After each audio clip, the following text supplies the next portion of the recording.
This is Newsnight, where we go above and beyond the headlines. I'm Pia Ontiveros. Tonight on the program, President Rodrigo Duterte's satisfaction and trust scores drop big time, but his spokesman says the love is still there.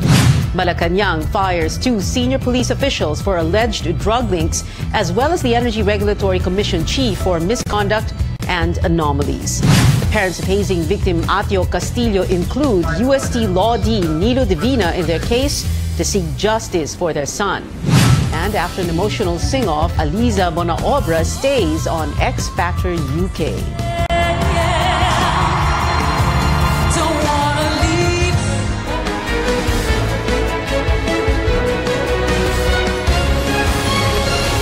This program is presented by Bank of Commerce, an affiliate of San Miguel Corporation. It's the biggest drop in the trust and satisfaction ratings of President Rodrigo Duterte. Malacanang is offering an explanation for this steep decline. Our senior correspondent, Ina Andalong, has more.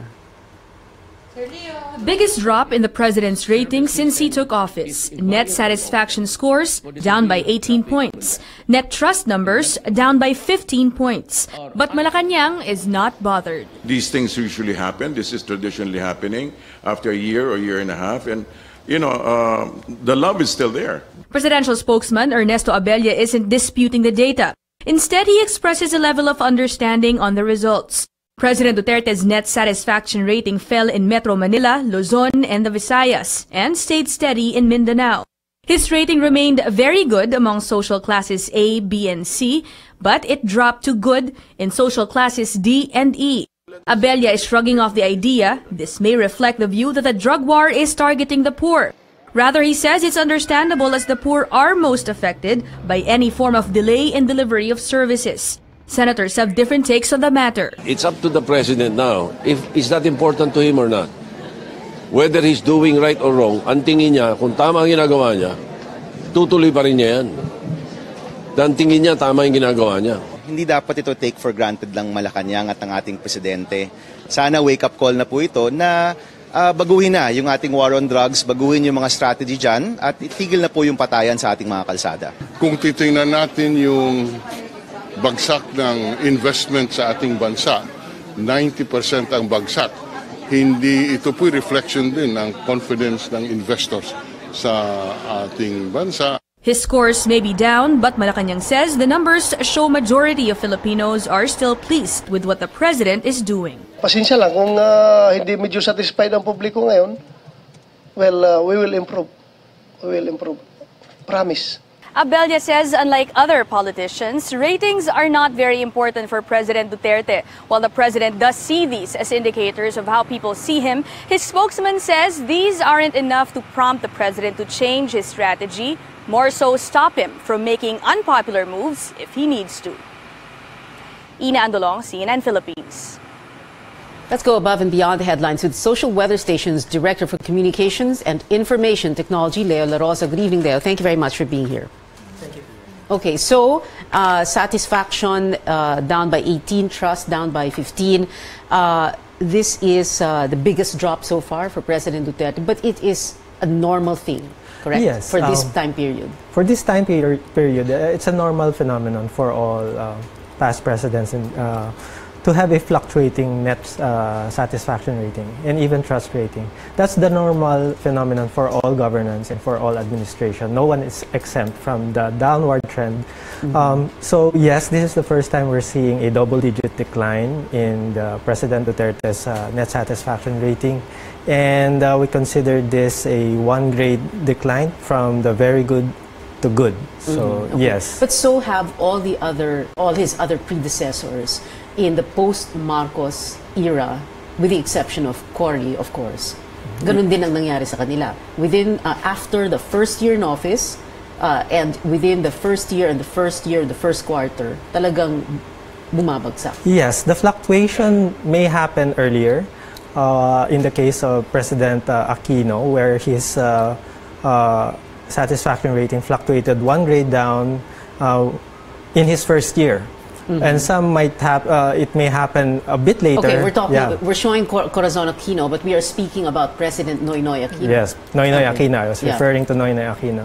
So yes, it happens within 1 year of his administration, but he recovered.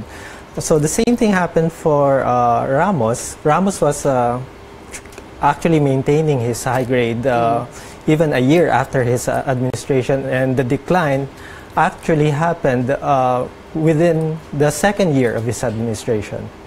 So it can happen earlier or it can happen much later. In this case, President Duterte is similar to former President Joseph Estrada, where immediately after a year, the fluctuation happened. So, okay. yes. Although, syempre, shortcut kasi yung term ni President Estrada. Yes. So, pumasok naman si President Gloria Arroyo, January 2001. So, we can't even make a comparison with Gloria's 21 to 2004. No. But can we compare that with the 2004 to 2010 term of Gloria Arroyo? Well, meaning, we're looking na at the October 2005.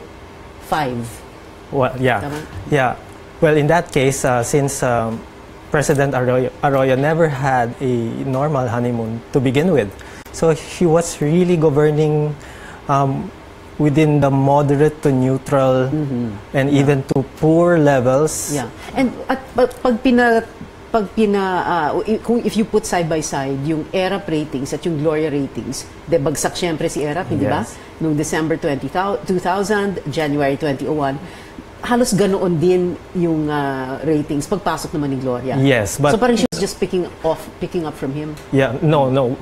Gloria started low from the very beginning, because there's that lack of honeymoon, there's that lack of euphoria when she took over. So the same downward trend happened. Lack of euphoria in spite of the fact that she was, her term was ushered in with a revolt, EDSA Dos. Yes, but still not the normal electoral. I mean, people don't experience, take too kindly to a vice president who went against the president. Okay. So she has no honeymoon to speak with, but the same downward trend she experienced definitely. That's why she governed most of the time at the lower levels compared to other presidents. Talaga yung ratings she was really governing below the red line, below the negative. Below the negative. Yeah, she was within the... Below zero. Yes. Okay, and then Noynoy Aquino, like you were saying earlier, ganoon din. Yes.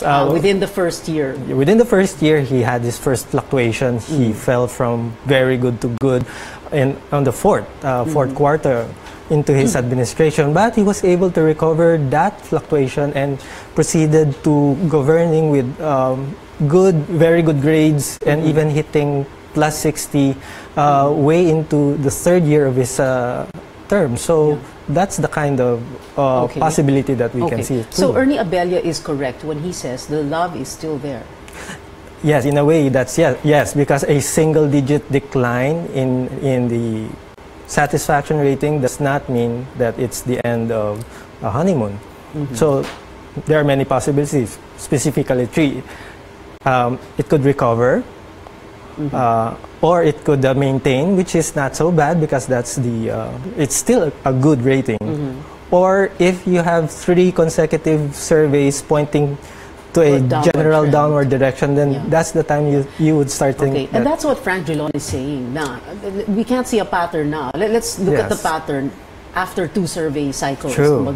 True. A trend, if you have 3 points, with it can show you a direction already at 3 points, but fluctuations like this, that's very normal. Yeah. And my last question, very briefly, Senator Antonio Trillanes, saying in so many words, this is a reflection of how people see the president finally in this light, etc.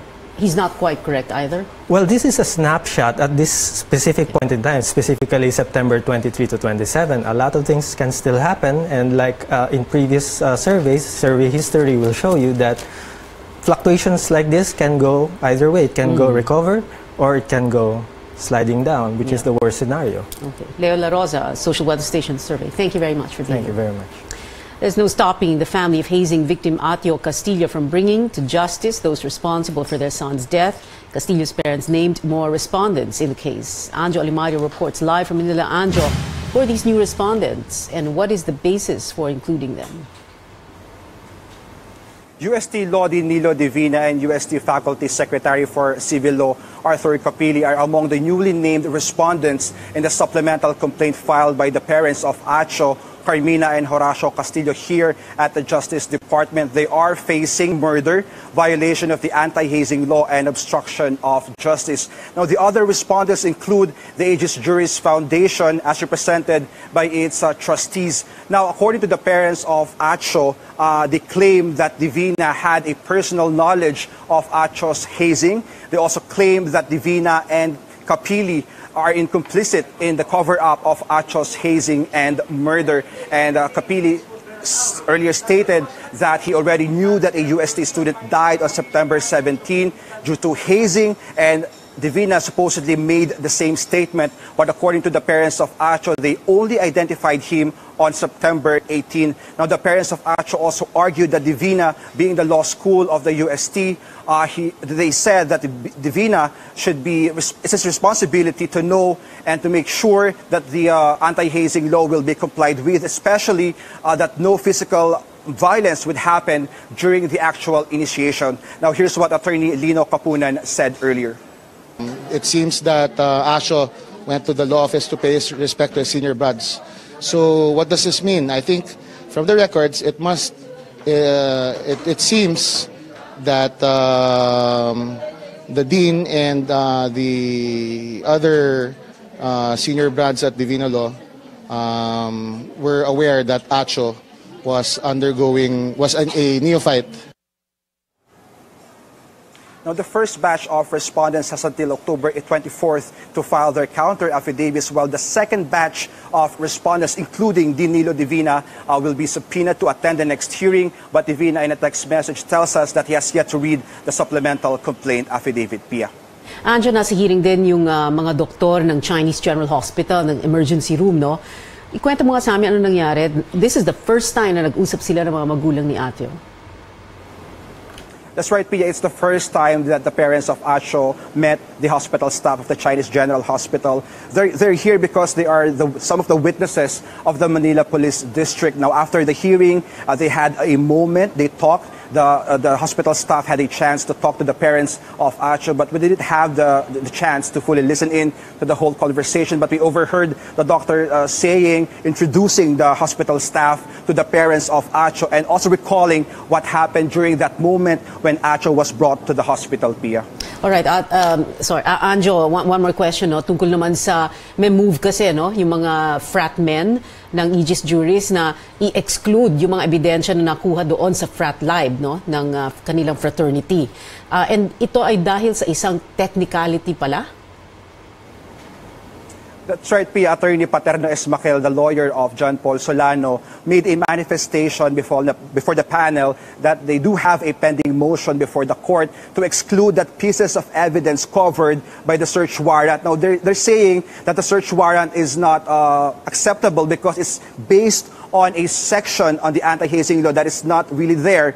And they're saying that these pieces of evidence should be included in the case. But Attorney Lorna Capunan says if this ever happens, this will only be limited to the pieces of evidence, including the handkerchief and comb of Acho, Pia. Right, at yung may dugo din, no, na nakuha doon kasi sa frat live, so kaka-problema. Anyway, thank you very much, Anjo Alimado, reporting from the Justice Department. The Justice Department has also begun its investigation into the killing of 19-year-old Carl Arnaiz and his friend, 14-year-old Rinaldo de Guzman. Their families came face-to-face with police officers involved in the killings. PO1 Jeffrey Perez and PO1 Ricky Arquelita are facing double murder and torture charges. Justice officials gave them until October 19th to file their counter-affidavits. The complainants will then have until the 23rd to submit a reply. De Guzman was last seen together with Arnaiz, who allegedly tried to rob a taxi driver in Caloocan City on August 18. He was shot dead after supposedly firing at the cops. The taxi driver, Tomas Magcal, also appeared in today's hearing. President Rodrigo Duterte orders the dismissal of 2 senior police officials for their alleged inaction on the illegal drug trade. And a Filipina singer takes a step closer to her X Factor UK dream. Find out how the 22-year-old earned a spot in the next round of the competition. That's up next here in Newsnight, where we go above and beyond the headlines.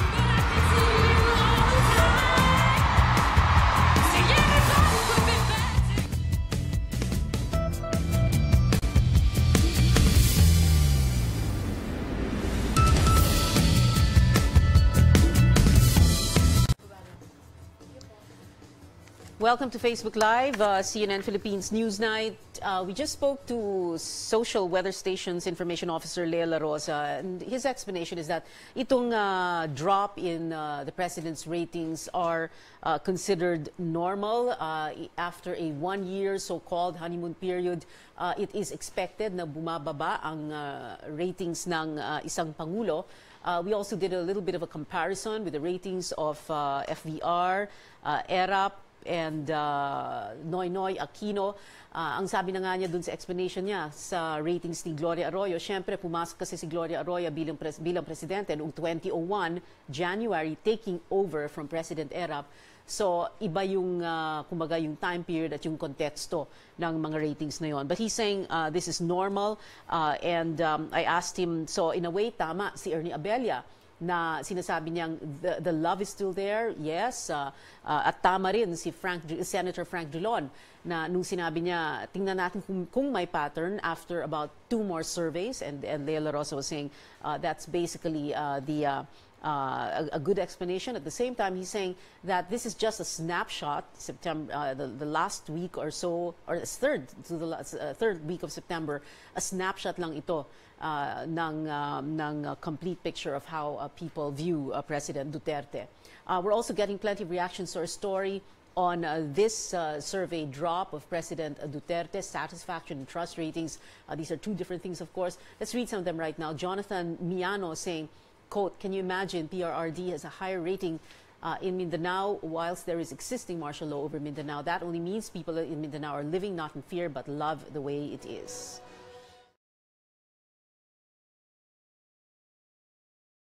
Newsnight on CNN Philippines. President Rodrigo Duterte has ordered the dismissal of 2 senior police officials star-ranked for their alleged inaction in the illegal drug trade in their areas. Presidential spokesperson Ernesto Abella says the president ordered the dismissal of Director Joel Pagdilao, former Metro Manila Police Chief, and Chief Superintendent Edgardo Tino, former Quezon City Police District Chief. Pagdilao and Tino were relieved in July last year after the president included them in a list of so-called narco generals. Executive Secretary Salvador Medialdea signed their dismissal orders on October 5th. Evidence shows that both generals deliberately refused without cause to perform their duties as police officers, resulting in the proliferation of the drug trade in their areas of jurisdiction, thus the president's decision. The president has also ordered the dismissal of Energy Regulatory Commission Chairman Jose Vicente Salazar. CNN Philippines obtained a copy of the dismissal order signed on October 6th by Medialdea. The order says Salazar was found guilty of bid rigging and threatening ERC commissioners and officers in relation to investigations. Salazar denied all charges against him. Former ERC Director Francis June Villa Jr., who committed suicide last year, accused Salazar of anomalies. Villa's sister, broadcaster Cherry Villa, says her brother can finally rest in peace. Around 5,000 policemen are reassigned following the deactivation of the Negros Island Regional Police Office, while in Central Visayas, policemen on floating status are now deployed as traffic enforcers. Our Mencho Macapagal has the stories from the regions.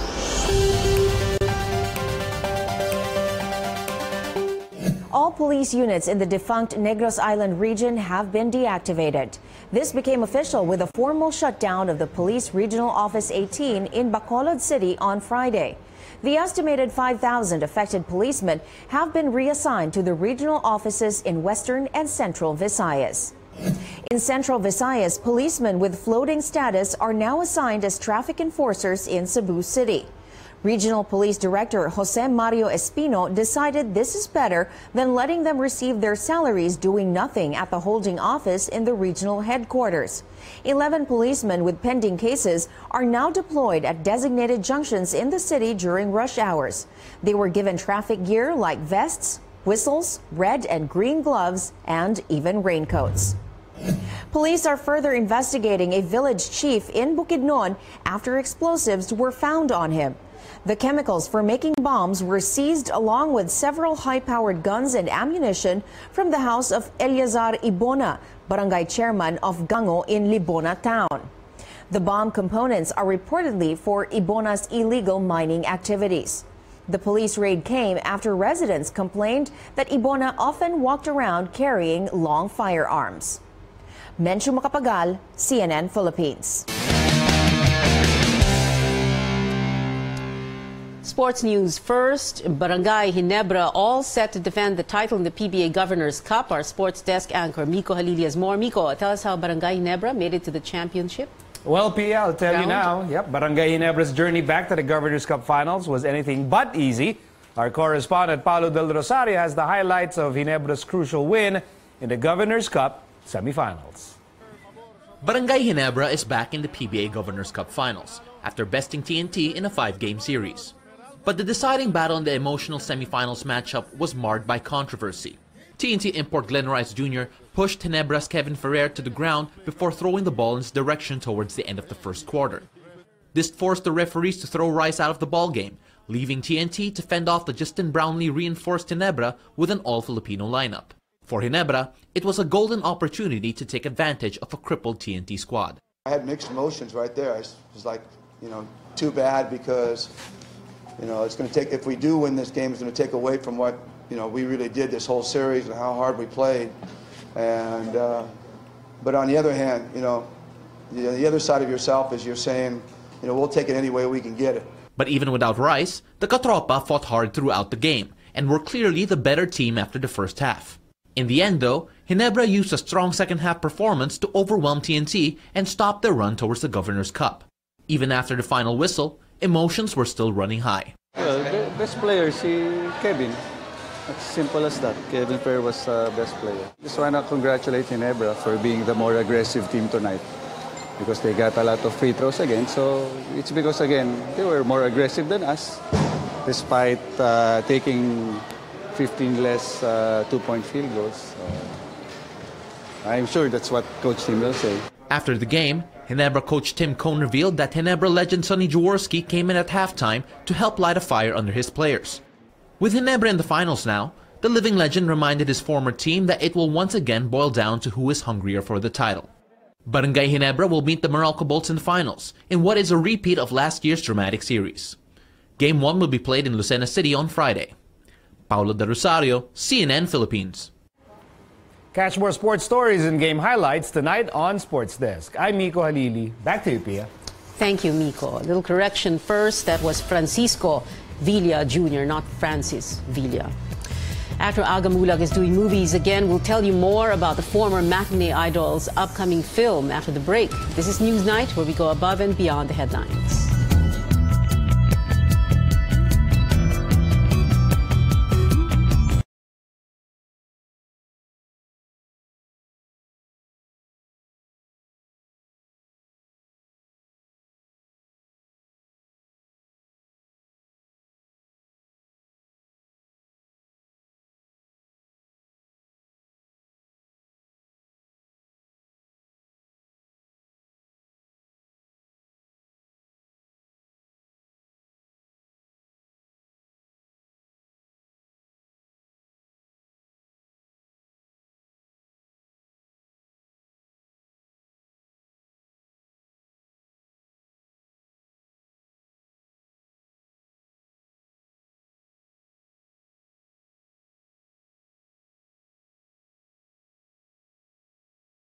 Newsnight, more reactions to our story on the drop in President Duterte's satisfaction and trust ratings. Let's read some of them right now. Linda Natak saying, quote, normal lang yan, pero dapat maging aware din bakit nangyayari ito, unquote. Joel Centeno saying, kahit ano pang rating yan, mag-antay pa din kayo ng 2022. In the next segment of the show, Aliza Bonaobra staying in X Factor UK, moving on to the next round of competitions.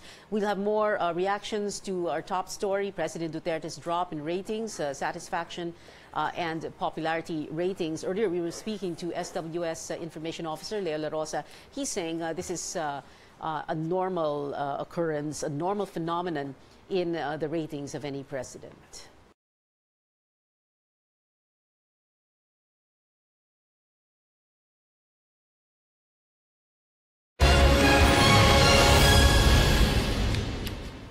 This is Newsnight, where we go above and beyond the headlines. Welcome back. Heads up, commuters, transport groups will stage another strike next week.